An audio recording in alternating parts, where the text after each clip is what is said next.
Vamos a marcar como comentario lo que hicimos en los vídeos anteriores para que no nos esté molestando mientras creamos ahora la estructura de nuestra web. En el momento en que lo tengamos que poner, lo desmarcaremos. Lo marco así como un comentario y empezamos ya a poner lo que va a ser nuestro logo. El objetivo es que se vea como en el ejemplo. Fíjate en una cosa. En este diseño, si recuerdas, el contenedor, lo que hacía era un layout de 960 píxeles máximo de ancho, a no ser que estuviéramos en la parte responsive. Entonces, lo que sería la parte del logo y lo que sería el contenedor que pusimos aquí con el Loremitsu, así como la zona del portafolios, está encasillada dentro de nuestros 960 píxeles. Recuerda que pusimos un width máximo de 960 píxeles y un margin 0 auto para que quedara centrado. En cambio, el footer ocupa todo el ancho de ventana y lo mismo sucede para el menú y para el slider. Para eso, lo que será la clase container la vamos a tener que utilizar en más de una ocasión. Empezamos entonces dentro del body con lo que va a ser nuestro header. Dentro del header va a tener que utilizar el container, porque si no, lo que sucedería si no hubiera el contenedor en 960 píxeles es que el logo se me iría siempre a la parte izquierda, más a la izquierda posible. Para evitar esto y hacer que quede aquí centrado dentro de mi layout, necesito aquí poner el container. Entonces, tip container. Esas abreviaciones que utilizo, recuerda que se utilizan con el plugin Embed de Sublime Text. Dentro del container, aquí le voy a poner mi imagen, que va a ser mi logo. Mi logo va a ser images/logo.jpg. Y ahora voy a decir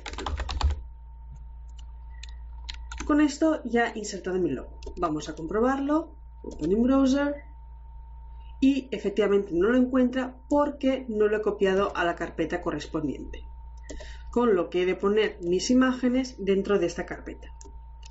Así que lo cojo de la carpeta donde lo tengo, lo copio aquí y de este modo ya me debería de funcionar. Vamos a verlo. F5 y efectivamente ya tenemos la imagen. Con esto ya hemos puesto nuestro logo.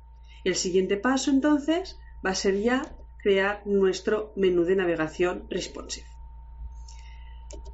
Antes que nada, antes de pasar ya al siguiente apartado, vamos a comprobar que efectivamente el logo se mueva siempre con el resto de la web. Efectivamente lo voy haciendo pequeño y el logo se va apropiando al sitio donde tiene que estar. Si quisiera que el logo tuviera dimensiones más pequeñas cuando se hace responsive, simplemente los media queries de CSS3 haría que cogiera un tamaño inferior. Así, en el caso que quisiera que el logo, por ejemplo para un iPhone, sea más pequeño, me vendría a la zona de los media queries y donde tenemos menor 430 píxeles, aquí le tendría que dar una clase o un ID, en este caso sería un ID igual a logo, si es que lo quisiera hacer, y aquí le diría logo y le daría el ancho que quisiera. Le puedo dar incluso en porcentajes, por ejemplo, le puedo decir, pues ocúpame solo un 80%. Lo vemos aquí en la marcha, efectivamente se ha hecho más pequeño. Sí, fíjate que hay un espacio en que es fluido este logo, hasta que llegamos a 480 píxeles.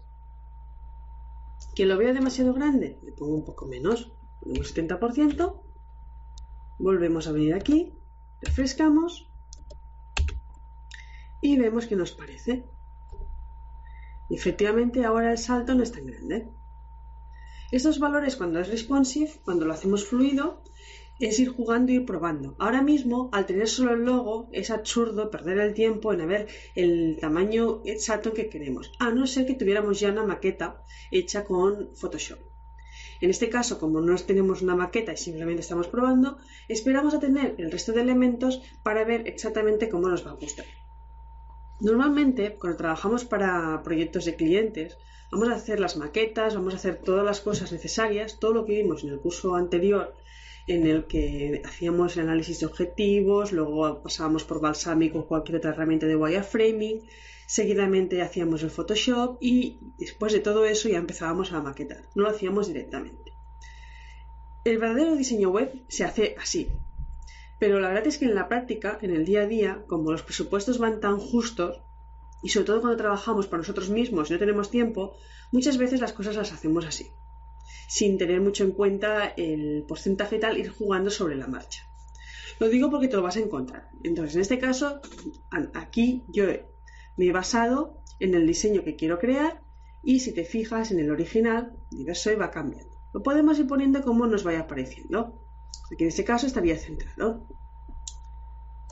Lo importante es eso, que entendamos los conceptos y los apliquemos.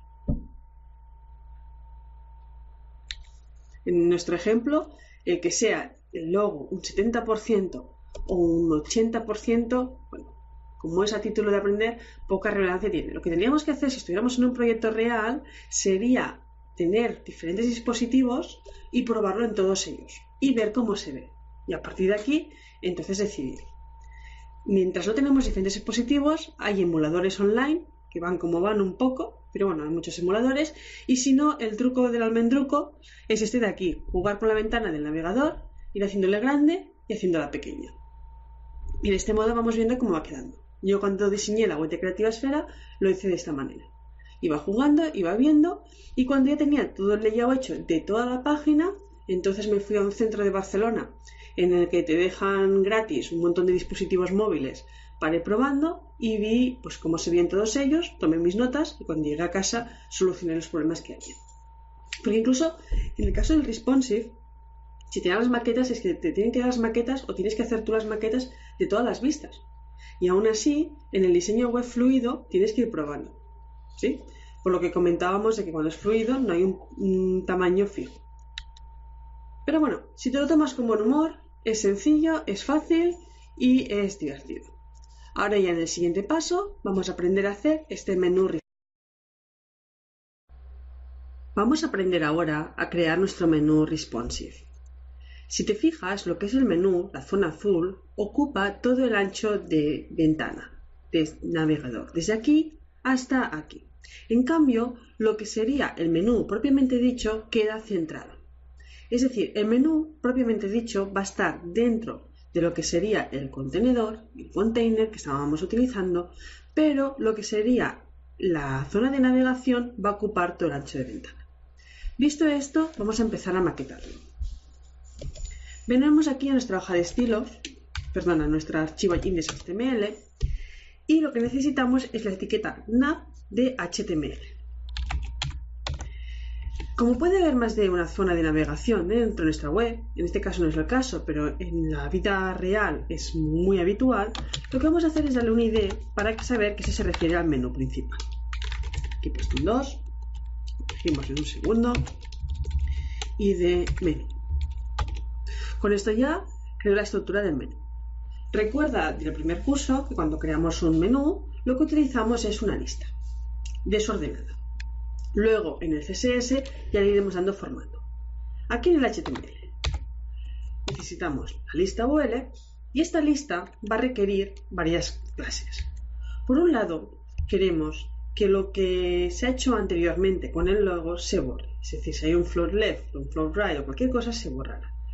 En este caso no lo estamos aplicando, pero como en el caso real de la vida lo vamos a necesitar porque van a haber float left y float right si hay un logo y unos iconos o cualquier otra cosa, lo que vamos a poner es un clear fits. La clase clear fits es una clase que se define en muchas ocasiones, que vamos a poner aquí, que lo que decimos es que clear fits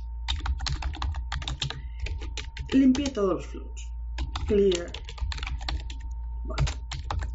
De modo que si en lugar de solo haber tenido el logo, hubiéramos tenido el lado izquierdo del logo con un float left y a la zona derecha unos iconos con un float right, como veíamos en el curso anterior o como vemos en muchísimas webs reales, aquí habríamos que aplicar esta clase clear fits. Pero por otro lado también queremos aplicar la clase container. Vamos a aplicar dos clases a esta etiqueta. ¿Cómo lo hacemos? Para aplicar dos clases a una misma etiqueta, simplemente ponemos separación y escribimos container. Lo siguiente será incluir los elementos del menú. En este caso escribo un li y aquí vamos a poner una zona de navegación. Cuando no tenemos dónde van las cosas, en el prototipo, en la preproducción, lo que utilizamos es almohadilla. De este modo no va a ningún sitio. Cuando haces clic, simplemente en la URL se añade esta almohadilla. Vamos a poner inicio, siguiente elemento, li, a, lo mismo, almohadilla, y lo que voy a hacer para ir un poco más rápido, me voy a copiar esto y así iremos más rápido. Bien, aquí voy a poner servicios, siguiente punto, vosotros, siguiente punto va a ser diseño, aquí tenemos blog y finalmente contacto. Con esto hemos creado la estructura básica de nuestro menú en el HTML. Aún así, aquí nos va a faltar algo más que es para que funcione cuando se hace responsive. Veámoslo. Si te fijas, cuando se hace responsive, en esta vista todavía no, pero cuando se hace más pequeño, de golpe el menú desaparece y aquí aparece menú, junto con un icono. Para que esta palabra menú aparezca, lo tenemos que poner aquí. Lo veremos después cómo lo programamos, pero de momento aquí lo que vamos a añadir va a ser ahref sin un enlace id igual a punto. Para que esto funcione veremos que necesitamos JavaScript. Simplemente insertaremos un archivo JavaScript, le pondremos una serie de comandos y con eso cuando hagamos clic en menú, pull lo que significa es que se despliega, es desplegable y cuando lo hace clic se va este menú. Lo vemos aquí, hago clic en menú, aparece el menú, vuelvo a hacer clic y desaparece el menú.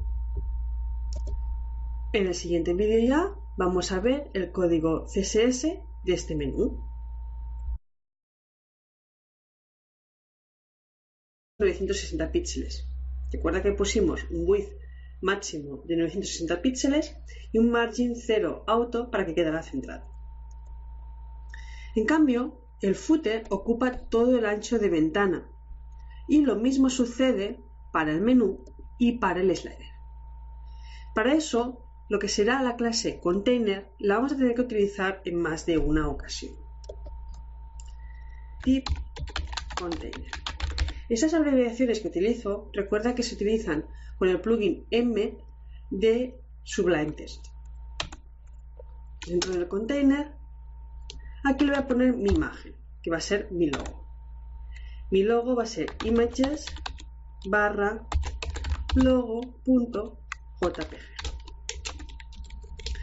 Y ya le voy a decir